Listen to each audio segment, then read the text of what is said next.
नमस्कार। हिंदी साहित्य की कक्षा में आपका पुनः स्वागत है।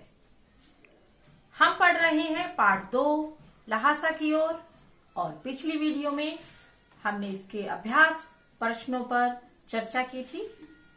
हम अभी तक चर्चा कर चुके थे प्रश्न 1 से 5 तक। अब इसी श्रृंखला को आगे बढ़ाते हुए अगले प्रश्न की ओर चलते हैं। प्रश्न 6 मैं पढ़ती हूं। प्रस्तुत यात्रा वृतांत के आधार पर बताइए कि उस समय का तिब्बती समाज कैसा था। लेखक की पहली तिब्बत यात्रा का वर्णन किया गया है इस यात्रा वृतांत में। तो उस समय के तिब्बती समाज की क्या क्या विशेषताएं थी, कौन कौन सी खास बातें थी,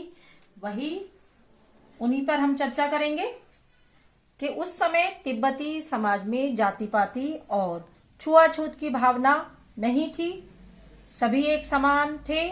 वहां की औरतें पर्दा नहीं करती थी और साथ ही जो यात्री थे या अनजान व्यक्ति थे उन्हें किसी भी घर में प्रवेश पाने की अनुमति थी। वे बिना किसी रोक टोक के किसी के भी घर में प्रवेश कर सकते थे और वहां पर कुछ खाने पीने की चीजें भी बनवा सकते थे।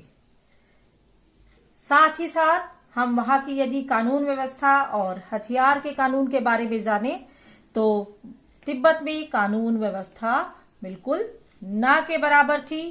लोग अपने पास हथियार आसानी से रख लेते थे और डाकुओं का भी वहां बहुत भय था। ये तो हमने जाना कि उस समय का तिब्बती समाज कैसा था। अब हम चलते हैं प्रश्न 7 पर। यहाँ एक कथन दिया गया है, पंक्ति दी गई है। मैं अब पुस्तकों के भीतर था और नीचे कुछ विकल्प दिए गए हैं और उन विकल्पों में से आपको इस वाक्य का अर्थ बताना है कि मैं अब पुस्तकों के भीतर था। तो विकल्प है, लेखक पुस्तकें पढ़ने में रम गया, लेखक पुस्तकों की शेल्फ के भीतर चला गया, लेखक के चारों ओर पुस्तकें ही थी, या पुस्तक में लेखक का परिचय और चित्र छपा था। तो इन चारों में से जो आपको उचित विकल्प लगता है उसको आप चुन लेंगे। और मेरे अनुसार तो जो लेखक है वह पुस्तकें पढ़ने में रम गया था, लीन हो गया था, अर्थात वह अब पुस्तकों के भीतर था। अब चलते हैं अगले प्रश्न की ओर। प्रश्न 8। सुमति के यजमान और अन्य परिचित लोग लगभग हर गांव में मिले। इस आधार पर आप सुमति के व्यक्तित्व की किन विशेषताओं का चित्रण कर सकते हैं। आपको बताना है कि सुमति का व्यक्तित्व कैसा था, उसकी क्या क्या विशेषताएं थी, क्योंकि जो उसके जानने वाले लोग थे, उसके परिचित लोग थे, अधिकतर हर गांव में ही उसे मिले। तो इसी आधार पर यहाँ कुछ मैंने तथ्य लिखे हैं, कुछ पॉइंट्स लिखे हैं, उन्हीं पर हम चर्चा करेंगे। सबसे पहले जान लेते हैं कि सुमति कौन थे। सुमति बौद्ध भिक्षुक थे। वे व्यवहार कुशल थे, मृदुभाषी अर्थात मीठा बोलने वाले, सबसे मिलजुल कर चलने वाले थे। तभी तो हर गांव में ही उसकी पहचान के लोग थे। साथ ही साथ उनके जो व्यवहार की एक और विशेषता है कि उन्हें गुस्सा भी बहुत जल्दी आ जाता था, लेकिन जितनी जल्दी उन्हें गुस्सा आ जाता था उतनी ही शीघ्रता से वह शांत भी हो जाता था। यहां हम देखें कि जब लेखक सुमति से पिछड़ गया था तब वे उनका इंतजार करते हुए काफी गुस्से में थे, लेकिन लेखक को देखते ही उनका गुस्सा शांत भी हो गया था। और यदि हम देखें तो हमें मालूम होता है कि जो सुमति थे उन्हें थोड़ा पैसों का भी लालच है। कैसे पता चला? क्योंकि वे गया बोध से जो ताबीज और गंडे लेकर आते थे अपने यजमानों के लिए, यदि उनका कपड़ा समाप्त हो जाता था तो वे किसी साधारण कपड़े से ही गंडे और ताबीज बनाकर अपने यजमानों को दे देते थे ताकि उन्हें पैसे मिल जाए। तो इसका अर्थ है कि उन्हें पैसों का भी कुछ लोभ या लालच था। तो अब हमने यहाँ जाना कि उनके व्यक्तित्व की विशेषताएं कि वे व्यवहार कुशल थे, मृदुभाषी थे, मिलनसार थे, गुस्सा आता पर शीघ्र ही शांत हो जाता था और उन्हें कुछ पैसों का भी लालच था। तो यह तो हुआ प्रश्न 8। अब हम प्रश्न 9 को पढ़ते हैं। हालांकि उस वक्त मेरा भेष ऐसा नहीं था कि उन्हें कुछ भी ख्याल रखना चाहिए। ये बात लेखक कह रहे हैं क्योंकि लेखक भिखमंगे के वेश में थे। अब इस कथन के अनुसार हमारे आचार व्यवहार के तरीके वेशभूषा के आधार पर तय होते हैं। आपकी समझ में यह उचित है अथवा अनुचित?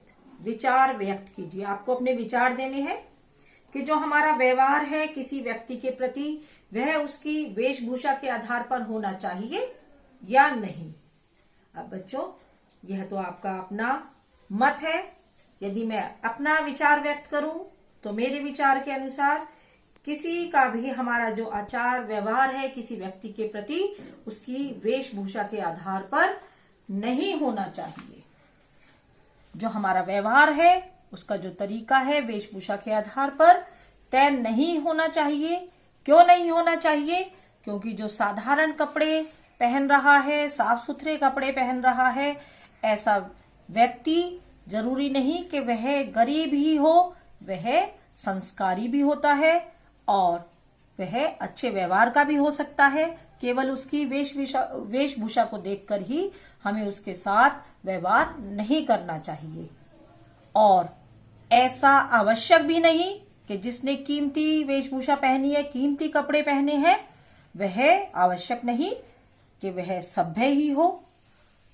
वह कीमती कपड़े पहनने वाला भी व्यक्ति भी व्यवहार से असभ्य हो सकता है। यदि इसका उदाहरण ले तो जो गांधी जी हैं या हमारे भूतपूर्व प्रधानमंत्री लाल बहादुर शास्त्री जी बिल्कुल साधारण से वस्त्र ही पहनते थे, लेकिन संस्कारी व्यक्ति थे और सारी दुनिया जानती है उन दोनों की महानता के बारे में। साथ ही हम यदि कहें कि कीमती वेशभूषा, जरूरी नहीं है कि वह व्यक्ति सभ्य ही होगा या वह असभ्य होगा। कीमती वेशभूषा पहनने वाला हर कोई असभ्य भी नहीं हो सकता।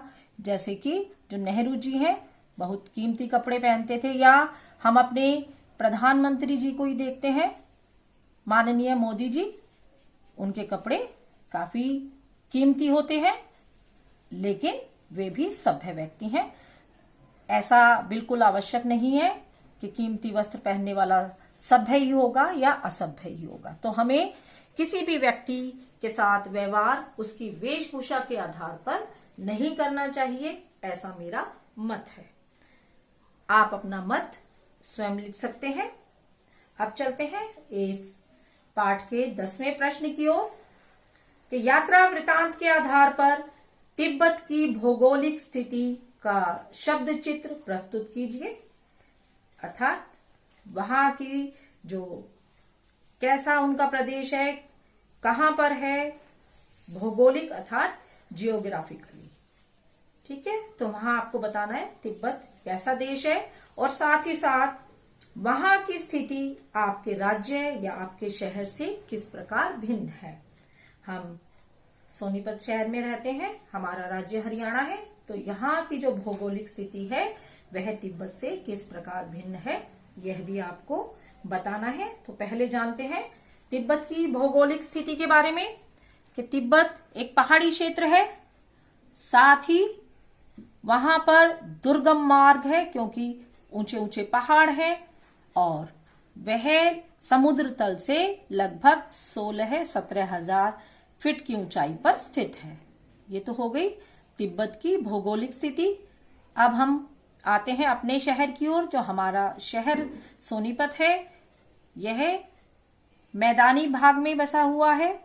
हमारे जो रास्ते हैं, सड़कें हैं, वह बहुत सुगम है तिब्बत की अपेक्षा।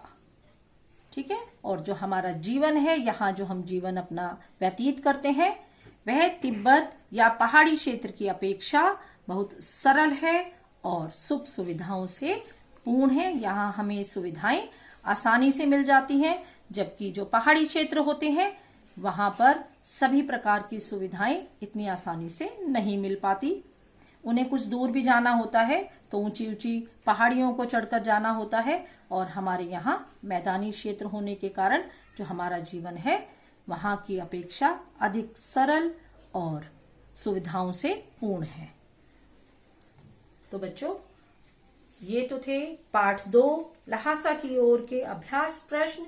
अब आपको इन्हीं प्रश्नों को अपनी अभ्यास पुस्तिका में लिखना है। तो आज के लिए बस इतना ही। धन्यवाद। यहाँ आपका पाठ 2 ल्हासा की ओर पूर्ण होता है।